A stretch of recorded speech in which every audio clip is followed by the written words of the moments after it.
云林整个抗议就叫四种头轮半议论。不过其实透过抗乡未做一千抗议，喺早期经济有些加比经济农场赛过来解。当年透荷包山判嘅同法子，用拍同法不加比电线固抗卡加嘅农业经典。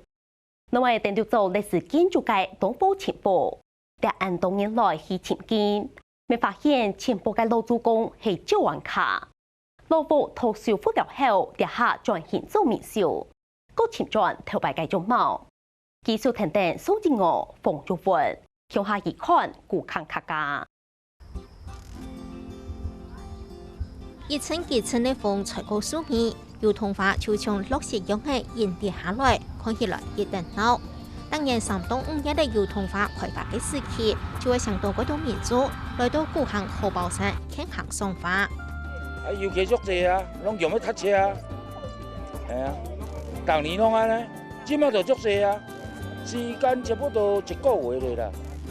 见到油桐花开发大意，有时公开案发的云林古巷荷包山桐花公园，就为农业来判桐花季，做得讲喺古巷最有客家风情的经典法通。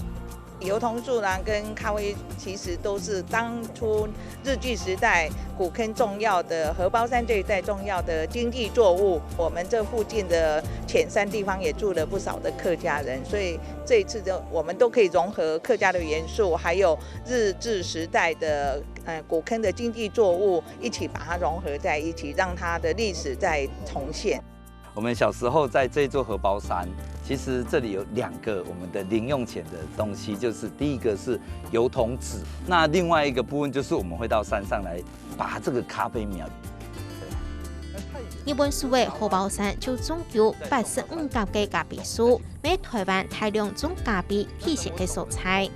当时的阿拉比卡这个品种有一种病叫叶锈病跟炭疽病，但是这个树它不怕这种病，所以他们只有引进了100棵左右。但是你看到现在，我保守估计这座荷包山这种品种应该大概有3万棵。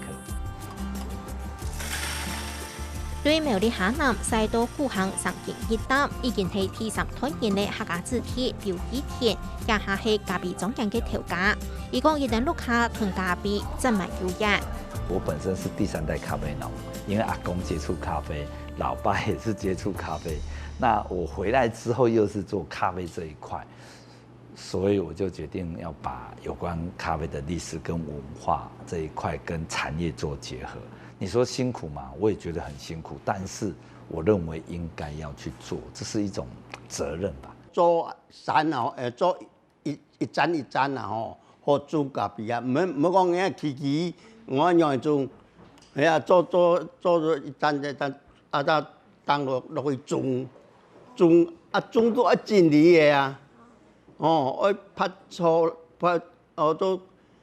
出錯啦，我做冰皮啦，食肉嘅啦，都好鬧嘛我嘅。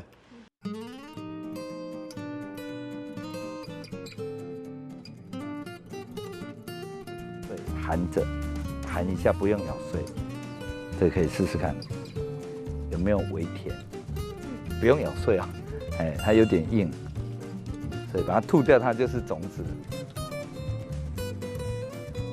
劉義田2007年重新整理陸下留下來嘅咖啡園，創立嘅咖啡品牌，打造咗咖啡育種生業，韓國高學體驗嘅素材。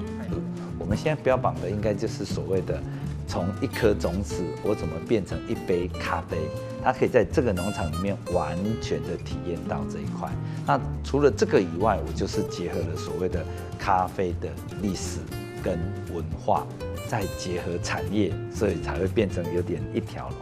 丁湖它的溫度我大概設定在94度，但是我們等一下沖應該會在90到92度左右。我們準備好了啊，再有磅秤，有下座，有濾紙上座啊。這個是我在美國的學校讀書，然後我們就是以咖啡為主軸，然後來帶化學科學很基礎的化學工程那樣。因為我剛好有親戚住在雲林，所以就聯絡了幾家咖啡，然後剛好。有老板就說可以看那個咖啡的莊園，實際的莊園從果子到烘焙，然後再到現在的萃取。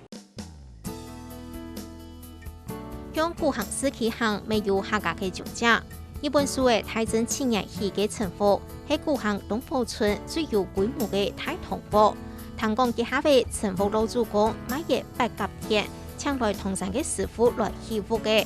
成phố嘅保存未必結婚下嘅前世過程留下為證據。建築工法同很多嘅花草，韓國表現呢日本數位嘅建築風格。它是一個混合型的，而且它當時的時空背景是主要是在日治的時代，所以它又有日本的風格，而且那時候已經開始有一些西洋的風味進來，閩式建築、客家建築的風格，還有日式的風格，還有西洋的風格。第六座歷史建築嘅成phố，喺修整過後，未轉建築民宿來經營，會好好再過來利用。像上次有說香港來，他們就是說為了來住這個，我先生很喜歡你們這個房子，然後就特別來這樣子。然後有一些喜歡老房子的人，就是來了，然後就坐在涼亭，然後就坐在我們中庭，就覺得這裡好棒哦，這樣子。我們是想要傳承下去的，傳承這個，要是把它拆掉的話，什麼都沒有了。把它留着的話，有那個一些古色建築這樣子的，因為我們自己經營沒辦法經營啦，要他們團隊來經營才有辦法，所以這個非常好啊。不過歷史建築轉去做民宿有好多嘅限制，做唔得加貼到新嘅設施。經營團隊是要勞心百度，敏捷判發通，希望想到無窮嘅人客來了。不能裝紗窗，所以就是因為但是需要通風，所以我們窗戶還是想打開，但是這還是沒辦法，所以那我們就想說裝個冷氣這樣子，但冷氣也不能亂裝，所以我們這邊裝的是移動式冷氣，那種分離式的。我們要把它類似推廣一個叫做一日的員外這種的活動，讓大家來體驗，像說在拍影片，我們把它做3天2夜的一個網紅的孵化營的這種設計，所以我們利用這種方式比較不是一般的說純粹做民宿的。古行客家族群唔算多，特別要天天嚟換好路族群同化，客家經濟就見來見唔清楚嘅。唔過需詳細以前，凡係做得睇園林古行看到客家住宅。